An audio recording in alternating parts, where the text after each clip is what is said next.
Look at this thing of beauty. Look how far that thing flows. Can't remember how many gallons per minute this thing puts out, but it's quite a bit. And this is one of the sprinklers that I bought. It wasn't cheap. This thing right here cost about 120 bucks, I think. Anyway, it was over 100 bucks. Made out of metal. Really nice, but I just couldn't justify buying more than just one. So I bought this one and see how it works and see how long it lasts.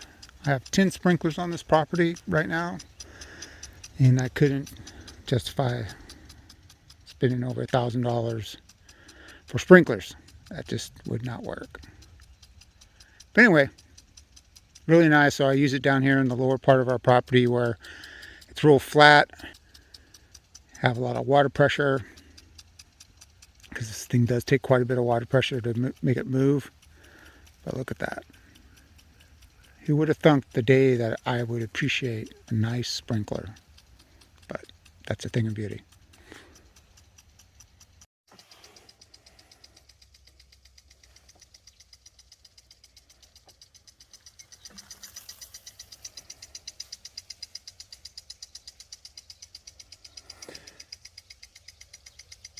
And look at this thing of beauty. This is the one I made for you guys the other day in action.